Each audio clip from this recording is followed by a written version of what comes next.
Hi ಎಲ್ರಿಗೂ ನಮಸ್ಕಾರ. ಬನ್ನಿ ಇವತ್ತು ಹೀರೆಕಾಯಿ ಎಣ್ಗಾಯಿ ಪಲ್ಯನ ಯಾವ ರೀತಿ ಮಾಡೋದಂತ ನೋಡ್ಕೊಂಡು ಬರೋಣ. ಫಸ್ಟ್ ಟೈಮ್ ಯಾರೆಲ್ಲ ವಿಡಿಯೋ ನೋಡ್ತಿದ್ರೆ ಎಲ್ಲರೂ ಚಾನಲ್ನ ಸಬ್ಸ್ಕ್ರೈಬ್ ಮಾಡಿಕೊಂಡು ಸ್ಕಿಪ್ ಮಾಡದೆ ಪೂರ್ತಿ ವಿಡಿಯೋನ ನೋಡ್ಕೊಂಡು ಬನ್ನಿ. ನಾನಿಲ್ಲಿ ಹೀರೆಕಾಯಿನ ಮೇಲೆ ಸಿಪ್ಪೆ ತೆಗೆದು ಕಟ್ ಮಾಡಿ ಇಟ್ಕೊಂಡಿದ್ದೀನಿ. ಹಾಗೆ ಈರುಳ್ಳಿ ಮತ್ತು ಟೊಮೊಟೊನ ಕಟ್ ಮಾಡಿ ಇಟ್ಕೊಂಡಿದ್ದೀನಿ. ಈ ಕಡೆ ಒಂದು ಕುಕ್ಕರ್ನ ಬಿಸಿ ಮಾಡೋಕ್ಕಿಟ್ಟು ಅದಕ್ಕೆ ಎಣ್ಣೆ ತೊಗೊಂಡಿದ್ದೀನಿ. ಒಂದು 3ರಿಂದ 4 ಸ್ಪೂನ್ ಎಣ್ಣೆ ಹಾಕ್ಕೊಳ್ಳಿ. ಎಣ್ಣೆ ಒಂದು ಸ್ವಲ್ಪ ಬಿಸಿ ಆದಮೇಲೆ ಅದಕ್ಕೆ ಸಾಸಿವೆ ಮತ್ತು ಜೀರಿಗೆನ ಹಾಕ್ಕೊಳ್ಳಿ. ಈ ಥರ ನೀವು ಹೀರೆಕಾಯಿನ ಮಾಡಿಕೊಂಡು ತುಂಬಾ ಚೆನ್ನಾಗಿರುತ್ತೆ. ರೊಟ್ಟಿ, ಚಪಾತಿ ಮತ್ತು ಅನ್ನದ ಜೊತೆ ಅಂತೂ ಸೂಪರಾಗಿರುತ್ತೆ. ಒಂದ್ಸರಿ ಈ ಥರ ಟ್ರೈ ಮಾಡಿ ನೋಡಿ, ರೆಸಿಪಿ ಇಷ್ಟ ಆಗುತ್ತೆ ನಿಮಗೆ. ಇವಾಗ ನೋಡಿ, ಸ್ವಲ್ಪ ಎಣ್ಣೆ ಬಿಸಿ ಆದಮೇಲೆ ಸಾಸಿವೆ ಜೀರಿಗೆ ಚೆನ್ನಾಗಿ ಫ್ರೈ ಆದಮೇಲೆ ಅದಕ್ಕೆ ನಾವು ಕರಿಬೇವನ್ನ ಹಾಕ್ಕೊಳ್ಳೋಣ. ನಾನಿವಾಗ ರೊಟ್ಟಿ ಜೊತೆ ಮಾಡ್ತಾಯಿದ್ದೀನಿ ಹೀರೆಕಾಯಿ ಎಣ್ಗಾಯಿನ. ಕರಿಬೇವು ಹಾಕ್ಕೊಂಡು ಇದು ಸ್ವಲ್ಪ ಚೆನ್ನಾಗಿ ಫ್ರೈ ಆಗಬೇಕು. ಒಂದು ಈರುಳ್ಳಿನ ಉದ್ದುದಾಗಿ ಕಟ್ ಮಾಡಿ ಇಟ್ಕೊಂಡಿದ್ದೆ. ಸೊ ಆ ಈರುಳ್ಳಿನ ಹಾಕ್ಕೊಳ್ಳೋಣ. ಈರುಳ್ಳಿ ಚೆನ್ನಾಗಿ ಎಣ್ಣೆಯಲ್ಲಿ ಫ್ರೈ ಆಗಬೇಕು. ಸೊ ಅಲ್ಲಿವರೆಗೂ ಇದನ್ನು ಚೆನ್ನಾಗಿ ಫ್ರೈ ಮಾಡ್ಕೊಳ್ಳಿ. ನೋಡಿ, ಇನ್ನೂ ಯಾರೆಲ್ಲ ನನ್ನ ಚಾನಲ್ನ ಸಬ್ಸ್ಕ್ರೈಬ್ ಮಾಡ್ಕೊಂಡಿಲ್ಲ, ಫಸ್ಟ್ ಸಬ್ಸ್ಕ್ರೈಬ್ ಮಾಡಿಕೊಂಡು ವಿಡಿಯೋನ ನೋಡಿ. ಇವಾಗ ನೋಡಿ, ಇದು ಎಣ್ಣೆಲಿ ಚೆನ್ನಾಗಿ ಫ್ರೈ ಆಗಬೇಕು. ಈರುಳ್ಳಿ ಹಸಿ ವಾಸನೆ ಎಲ್ಲ ಹೋಗಬೇಕು. ಒಂದು ಸ್ವಲ್ಪ ಕಲರ್ ಚೇಂಜ್ ಆಗೋವರೆಗೂ ಚೆನ್ನಾಗಿ ಫ್ರೈ ಮಾಡ್ಕೊಳ್ಳಿ. ಯಾವಾಗ ಇದು ಈರುಳ್ಳಿ ಎಲ್ಲ ಚೆನ್ನಾಗಿ ಫ್ರೈ ಆಗುತ್ತಲ್ವ, ಅದಾದಮೇಲೆ ಇದಕ್ಕೆ ಟೊಮೊಟೊನ ಹಾಕ್ಕೊಳ್ಳಿ.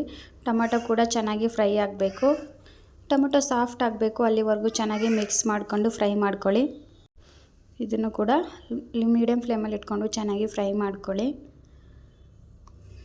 ನಮ್ಮ ಕಡೆ ಇದು ಫೇಮಸ್ ಅಂತಲೇ ಹೇಳ್ಬೋದು. ಎಣ್ಣೆ ಬದನೆಕಾಯಿ ಮಾಡ್ತೀವಿ, ಮತ್ತು ಇದು ಹೀರೆಕಾಯಿಯಿಂದನೂ ಕೂಡ ಎಣ್ಗಾಯಿ ಮಾಡ್ಬೋದು. ತುಂಬ ಚೆನ್ನಾಗಿರುತ್ತೆ ಟೇಸ್ಟ್ ಅಂತೂ. ಚಪಾತಿ ರೊಟ್ಟಿಗಂತೂ ಸೂಪರ್ ಕಾಂಬಿನೇಷನ್ ಅಂತಲೇ ಹೇಳ್ಬೋದು.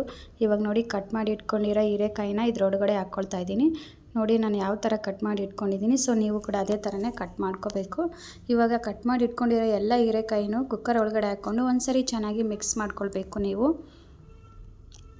ನೋಡಿ, ಒಂದು ಸ್ವಲ್ಪ ಇದು ಎಣ್ಣೆಲೇ ಫ್ರೈ ಮಾಡ್ಕೊಳ್ಳಿ. ಒಂದು 10 ಇಲ್ಲ 20 ಸೆಕೆಂಡ್ ಚೆನ್ನಾಗಿ ಫ್ರೈ ಮಾಡ್ಕೊಳ್ಳಿ ಎಣ್ಣೆಲೇ. ಯಾವಾಗ ಇದು ಒಂದು ಸ್ವಲ್ಪ ಎಲ್ಲ ಎಣ್ಣೆಲಿ ಮಿಕ್ಸ್ ಆಗುತ್ತಲ್ವ, ಸೊ ಅದಕ್ಕೆ ಇವಾಗ ಖಾರದ ಪುಡಿ, ಅರಿಶಿನ ಪುಡಿ ಮತ್ತು ಉಪ್ಪನ್ನ ಹಾಕ್ಕೊಳ್ಬೇಕು. ಇವಾಗ ನೋಡಿ, ಇದು ಸ್ವಲ್ಪ ಚೆನ್ನಾಗಿ ಫ್ರೈ ಮಾಡ್ಕೊಂಡಿದ್ದೀನಿ. ಬನ್ನಿ, ಇವಾಗ ಇದಕ್ಕೆ ಒಂದು ಸ್ವಲ್ಪ ಅರಿಶಿನ ಪುಡಿನ ಹಾಕ್ಕೊಳ್ಳೋಣ. ಖಾರದ ಪುಡಿ ಮತ್ತು ಅರಿಶಿನ ಪುಡಿನ ಹಾಕ್ಕೋಬೇಕು. 1-2 ಸ್ಪೂನಷ್ಟು ಉಪ್ಪು ಹಾಕ್ಕೊಂಡಿದ್ದೀನಿ.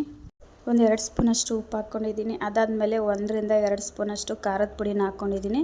ಖಾರ ಎಷ್ಟು ಬೇಕು ಅಂತ ನೋಡಿಕೊಂಡು ನೀವು ಹಾಕ್ಕೊಳ್ಳಿ. ನಾನಿಲ್ಲಿ 1-2 ಸ್ಪೂನಷ್ಟು ಹಾಕ್ಕೊಂಡಿದ್ದೀನಿ ಅಷ್ಟೇ. ಜಾಸ್ತಿ ಕ್ವಾಂಟಿಟಿಯಲ್ಲಿ ಮಾಡ್ತಾಯಿದ್ರೆ ಜಾಸ್ತಿ ಹಾಕ್ಕೊಳ್ಳಿ. ಒಂದು ಅರ್ಧ ಇಲ್ಲ 1 ಸ್ಪೂನಷ್ಟು ಅರಿಶಿನ ಪುಡಿನ ಹಾಕ್ಕೊಂಡಿದ್ದೀನಿ. ಇವಾಗೆಲ್ಲ ಉಪ್ಪು, ಖಾರ, ಅರಿಶಿನ ಪುಡಿ ಹಾಕ್ಕೊಂಡ್ಮೇಲೆ ಒಂದ್ಸರಿ ಚೆನ್ನಾಗಿ ಇದನ್ನು ಮಿಕ್ಸ್ ಮಾಡ್ಕೊಳ್ಳಿ. ಎಲ್ಲ ಕಡೆ ಸ್ಪ್ರೆಡ್ ಆಗಬೇಕು. ಆ ಥರ ನೋಡಿ, ಈ ಥರ ಚೆನ್ನಾಗಿ ಮಿಕ್ಸ್ ಮಾಡ್ಕೊಳ್ಳಿ. ಎಲ್ಲ ಕಡೆನೂ ಚೆನ್ನಾಗಿ ಸ್ಪ್ರೆಡ್ ಆದಮೇಲೆ ಇದಕ್ಕೆ ನಾವು ಇವಾಗ ನೀರು ಹಾಕ್ಕೊಳ್ಬೇಕು. ಒಂದು ಅರ್ಧ ಗ್ಲಾಸಷ್ಟು, ಅಂದರೆ ಹೀರೆಕಾಯಿ ಮುಳುಗೋಷ್ಟು ನೀರು ಹಾಕ್ಕೊಳ್ಳಿ. ಜಾಸ್ತಿ ನೀರು ಹಾಕ್ಕೊಳ್ಳೋಕೆ ಹೋಗ್ಬೇಡಿ. ಜಸ್ಟ್ ಹೀರೆಕಾಯಿ ಮುಳುಗಬೇಕು ಅಷ್ಟೇ ನೀರು ಹಾಕ್ಕೊಂಡು ಇದು ಒಂದ್ಸರಿ ಚೆನ್ನಾಗಿ ಮಿಕ್ಸ್ ಮಾಡ್ಕೊಳ್ಳಿ. ಇವಾಗ ನೀವು ಬೇಕಿದ್ರೆ ಉಪ್ಪು ಕಮ್ಮಿ ಆಗಿದೆಯಾ ಇಲ್ಲ ಅಂತ ನೋಡಿಕೊಂಡು ಇನ್ನೂ ಸ್ವಲ್ಪ ಉಪ್ಪು ಹಾಕ್ಕೊಳ್ಬೋದು. ನೀರು ಮಾತ್ರ ಜಾಸ್ತಿ ಹಾಕ್ಕೊಳ್ಳೋಕೆ ಹೋಗ್ಬೇಡಿ. ಹೀರೆಕಾಯಿ ಮುಳುಗೋಷ್ಟು ಹಾಕ್ಕೊಂಡ್ರೆ ಸಾಕು. ಇವಾಗ ಇದಕ್ಕೆ ಶೇಂಗಾ ಪುಡಿನ ಹಾಕ್ಕೊಳ್ತಾ ಇದ್ದೀನಿ. ಒಂದು 3ರಿಂದ 4 ಸ್ಪೂನಷ್ಟು ಶೇಂಗಾ ಪುಡಿನ ಹಾಕ್ಕೊಂಡಿದ್ದೀನಿ. ಶೇಂಗಾ ಪುಡಿ ಹಾಕಿದ್ಮೇಲೆ ಇದನ್ನು ಚೆನ್ನಾಗಿ ಒಂದ್ಸರಿ ಮಿಕ್ಸ್ ಮಾಡ್ಕೊಳ್ಳಿ.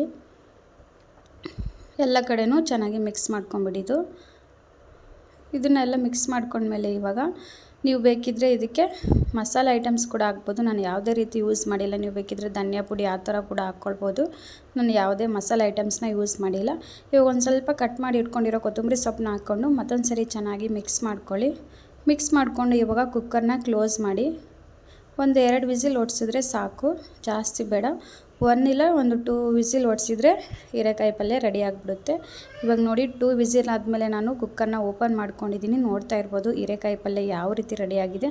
ಅದು ಹೀರೆಕಾಯಿ ಎಣ್ಗಾಯಿ ಪಲ್ಯ ನೋಡಿ ಸೂಪರಾಗಿ ರೆಡಿಯಾಗಿದೆ ಅಲ್ವಾ.